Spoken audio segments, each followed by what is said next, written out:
안녕하십니까. 2020년 게임 콘텐츠 신흥시장 오픈 포럼 중 동남아시아 모바일 게임 시장 동향을 맡은 라티스 글로벌 김성실 이사입니다. 이제 동남아시아에서도 고사양의 휴대폰들이 빠르게 보급되면서 점점 더 똑똑해지고 점점 더 다양해지고 있습니다. 동남아시아에서 노 와이파이 게임은 게임 애호가들을 위한 새로운 대안이 되었습니다. 모바일 게임 애호가들은 항상 충전 상태에 민감한데요. 데이터나 와이파이를 사용하는 게임의 경우 배터리가 더 빨리 소모되기 때문에 노 와이파이 게임은 동남아시아에서 언제나 인기 있는 게임 중 하나가 되었습니다.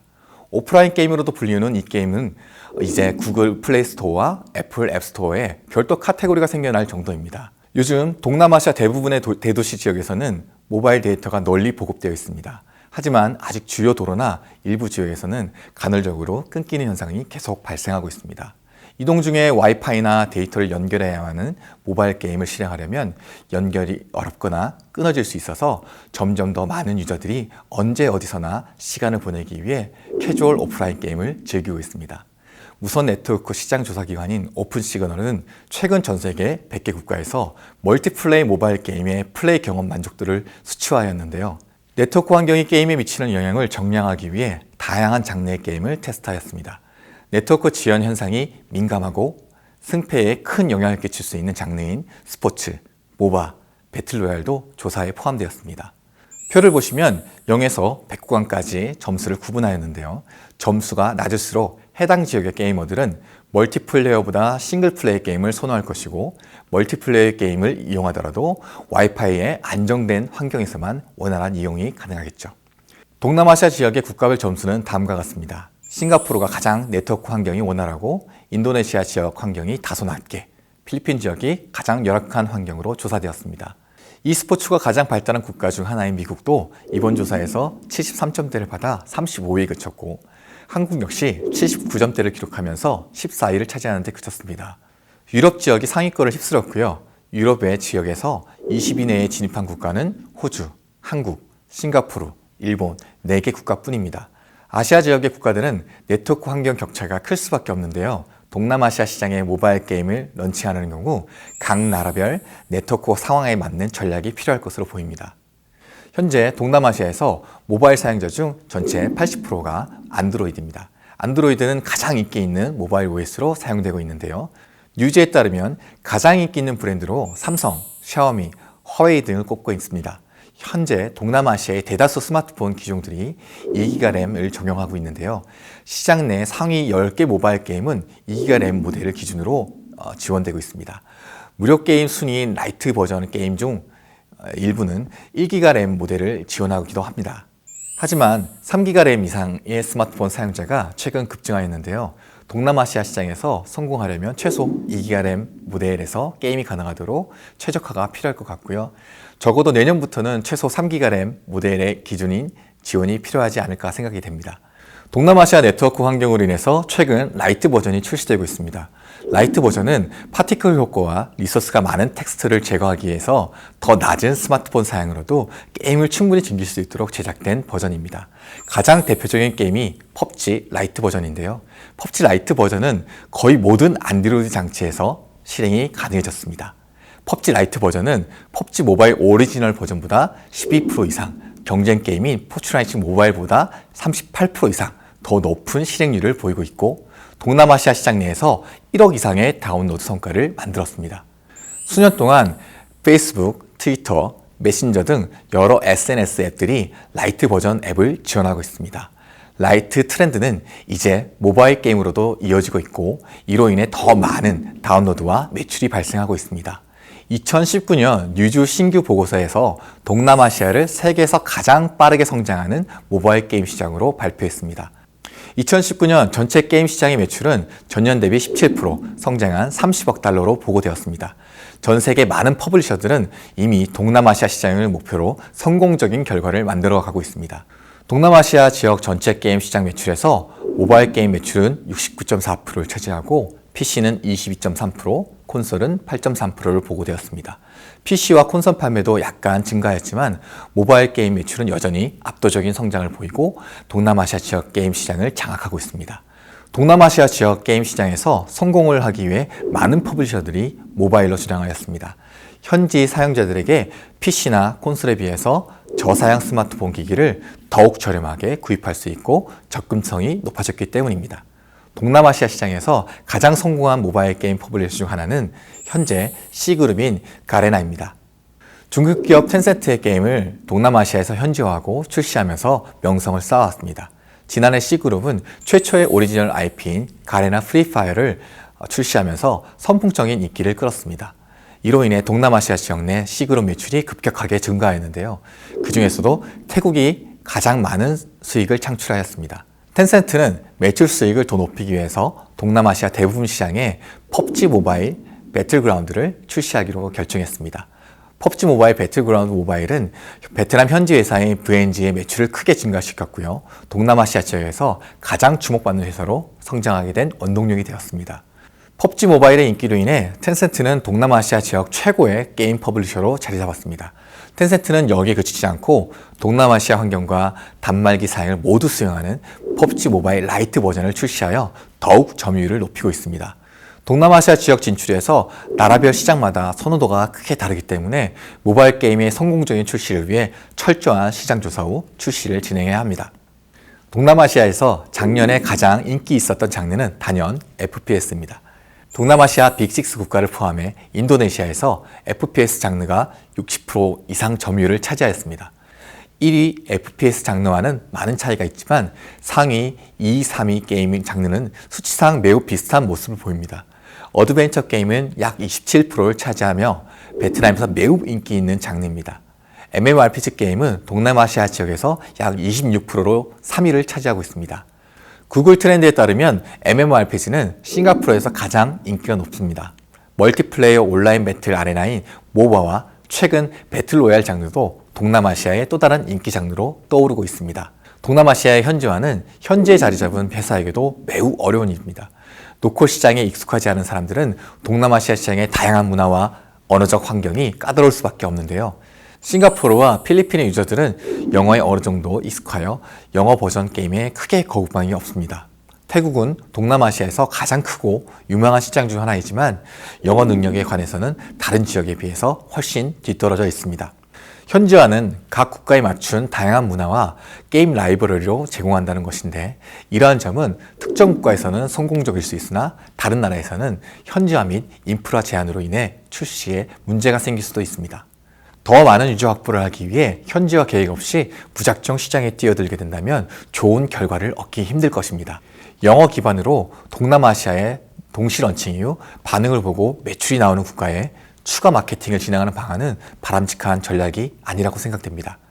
현지화가 빈약하거나 부족하면 동남아시아 지역 유저들은 게임을 실행하기도 전에 앱을 삭제해버리는 경우가 많기 때문입니다. 인도네시아의 경우 게임이 얼마나 오래 갈지 유저들이 지켜본 뒤 1년 뒤에 트래픽이 올라 자연스럽게 바이럴이 되는 경우도 보게 되었습니다. 만약 동남아시아 대상으로 론칭 계획을 하신다면 각 나라에 맞는 현지화를 꼭 진행하시기 권장드립니다. 그리고 인내심을 가지고 지켜보는 방법도 추천드립니다. 구글 트렌드에 따르면 동남아시아 내 빅6 국가에서 마인크래프트가 인기를 끌고 있습니다. 베트남, 태국, 필리핀, 싱가포르에서 인기 있는 게임으로 자리 잡았습니다. 2009년에 출시되었을 때 마인크래프트만의 색다른 시스템으로 선풍적인 인기를 끌었습니다. 한때 잠시 인기가 떨어지기도 했지만 마을을 습격하고 방어하는 시스템을 도입한 빌리지 앤 필리지 업데이트를 출시하면서 다시 한번 부활하게 됩니다. 동남아시아에서 두 번째로 인기 있는 게임은 현재 배틀그라운드이며 펍지로도 잘 알려져 있습니다. 펍지는 1인칭 슈팅 장르와 배틀로얄 시스템을 통합했고 3인칭 옵션이 추가되면서 전 세계를 FPS 폭풍 속으로 몰아넣었습니다. 또한 인도네시아와 말레이시아에서 가장 인기 있는 게임으로 올라서게 되었습니다. 세 번째 인기 있는 게임으로는 국가마다 다른 양상을 보이고 있습니다. 베트남에서는 리그 오브 레전드, 인도네시아와 태국에서는 그랜드 테프트 오토 5가 3위를 차지하였습니다. 한편 싱가포르, 말레이시아, 필리핀에서는 도타2의 순위가 동일하게 유지되고 있습니다. 게임 내 정기 구독 서비스는 차세대 모바일 게임의 핵심적인 수익 모델이 될 수 있습니다. 지난 10년간 가장 많은 사람들의 사랑을 받았던 클래시 오브 클랜, 캔디 크래시 등의 인기 게임과 최신 트렌드를 선도하며 등장한 포켓몬고, PUBG 모바일과 같은 게임들은 현재 구글 플레이 스토어 및 앱스토어의 매출 순위를 석권하고 있습니다. 이 게임들의 공통점은 부분 유료화 수익 모델을 성공적으로 운영하고 있다는 것입니다. 비록 이 과금 체계가 유저들로부터 많은 비난을 받고 있긴 하지만 양대 앱 마켓에서 최고의 매출을 기록하고 있는 게임들이 모두 부분 유료화 모델을 채택하고 있다는 점에서 그 수익성은 이미 입증된 것이라고 볼 수 있습니다. 하지만 최근 월간 정기 구독이라는 새로운 수익 모델이 시장에 주목을 받고 있습니다. 정기 구독은 음악 스트리밍 서비스나 타 엔터테인먼트 산업에서 이미 널리 활용되고 있는 시스템입니다. 최근 이 수익 모델을 게임 산업에 적용하는 회사가 점점 더 늘어나고 있습니다.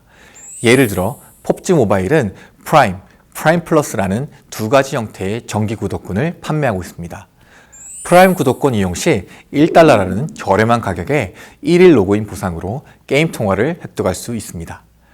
월 10달러를 내고 프라임 플러스 구독권을 구매하면 특별한 기간 한정 상품을 구매할 기회를 얻게 됩니다. 위와 같은 형태의 구독 서비스는 유저들의 결제 부담을 무너뜨리고 상품 구매를 유도할 뿐 아니라 로그인을 해야 보상을 받을 수 있는 특징이 있습니다. 그래서 안정적으로 이용자 수를 유지할 수 있다는 장점이 있습니다. 또한 개발사는 기존의 부분 유료화 모델을 포기하지 않아도 되고 기본적으로 저렴한 1일 로그인 보상 외에도 게임 내 광고를 제거하거나 프레임 타임 제약을 없애는 등의 기능을 추가하는 방식으로 유저들에게 추가적인 편의성을 제공할 수 있습니다. 하드코어 유저들에게는 자신들이 플레이하는 게임을 정기적으로 후원할 수 있는 수단이 새로 생기는 셈이기도 합니다. 이렇듯 구독 서비스는 플레이어와 회사와 모두에게 더 좋은 과금 모델이 될 것으로 기대됩니다. 애플 역시 트렌드에 맞춰 2019년 애플 아케이드를 통해서 구독 서비스를 시작하였습니다. 이 서비스의 가장 큰 장점은 사용자가 구독료를 지불하는 것만으로 애플 아케이드의 모든 독점 타이틀을 즐길 수 있다는 것입니다. 애플 아케이드는 자체적으로 선별한 게임들을 인앱 결제와 광고 없이 제공합니다. 구글 또한 구글 플레이 패스라는 비슷한 플랫폼을 운영 중에 있습니다. 애플과 마찬가지로 구글 플레이 패스는 인앱 구매와 광고 없이 인기 게임들을 즐길 수 있습니다. 마지막으로 2020년 동남아시아 에드테크 시장을 정의할 5가지 명제를 말씀드리도록 하겠습니다. 에드테크란 디지털 환경과 빅데이터 등의 최신 IT 기술을 적극 활용하는 광고 형태를 지칭합니다. 에드테크의 목표는 원하는 소비자들에게 원하는 광고를 정확히 전달하는 것입니다. 구글 애드워즈라는 검색 연동 추천 광고를 이 분야의 대표적인 예시로 꼽을 수 있겠습니다. 인플루언서를 적극 활용하고 짧고 번뜩이는 영상을 중시하는 최근 마케팅 트렌드는 에드테크의 성장을 가속화하고 있습니다. 동남아시아에서도 예외는 아닙니다. 2020년 동남아시아에서 에드테크 시장에 일어날 변화는 다음과 같이 예상됩니다. 첫 번째, 에드테크 시장 규모는 역대 최고치를 경신할 것입니다. 기업들의 광고가 최신 트렌드에 맞게 대폭 변화하면서 광고 효율성과 영향력을 끌어올리기 위해 광고 시장 역시 변화했습니다. 새로운 광고 수단이 등장했고 광고 회사들의 경쟁은 점점 치열해지고 있습니다. 광고주들은 더 많은 선택지 앞에 놓이게 되었습니다. 그리고 이 모든 것은 급변하는 시장 상황에 맞게 지속적으로 진화되고 있습니다. 두 번째, 짧은 길이의 영상 광고가 더 중요해질 것입니다. 틱톡이 선보인 15초 길이의 광고 영상은 대중들의 큰 반향을 일으키며 광고계에 새로운 방향을 제시했습니다. 소비자들이 디지털 환경에 익숙해지며 기존과는 다른 형태의 고객 경험이 필요하게 된 것입니다. 틱톡 광고의 성공은 현재 소비자들이 짧고도 압축적인 콘텐츠를 선호한다는 것을 시사합니다. 광고주들은 이제 간단한 영상 속에서 브랜드 가치를 어떻게 담아낼 건지 고민하게 되었습니다. 세 번째, 인플루언서 마케팅을 위한 플랫폼이 나타날 것입니다. 인플루언서로 활용한 광고는 기존에는 찾아볼 수 없었던 새로운 방식의 마케팅입니다. 하지만 경험의 부재로 인해 불필요한 시간 낭비와 많은 시행착오가 발생하고 있습니다. 이러한 문제를 해결하기 위해서 절차적인 편의와 빠른 커뮤니케이션을 가능하게 해주는 새로운 플랫폼이 등장하게 될 것입니다. 네 번째, 동남아시아에서는 게임과 전자상거래 시장을 이끄는 선두주자가 될 것입니다. 동남아시아 시장에서 전자상거래는 급격하게 성장하고 있으며 다양한 형태의 새로운 전자결제 수단들이 개발되고 있습니다. 또한 게임 시장 역시 크게 확대되는 추세입니다. 니코 파트너스 리서치에 따르면 2021년까지 PC, 모바일 게임 이용자 수가 4억 명, 매출 규모는 44억 달러에 이를 것으로 예측되고 게임 관련 콘텐츠의 시청자도 크게 늘어날 것으로 예상되고 있습니다. 지금까지 2020년 동남아시아 모바일 게임 시장 동향을 알아보았습니다. 짧은 시간에 동남아시아 동양 시장을 모두 담기가 어려운 부분이 있었는데요. 제가 발표한 자료는 저희가 매월 동향 리포트로 제공해 드리고 있습니다. 더 자세한 내용이나 자료가 필요하신 분들은 아래 메일로 요청하시면 정기적으로 발송해 드리도록 하겠습니다. 감사합니다.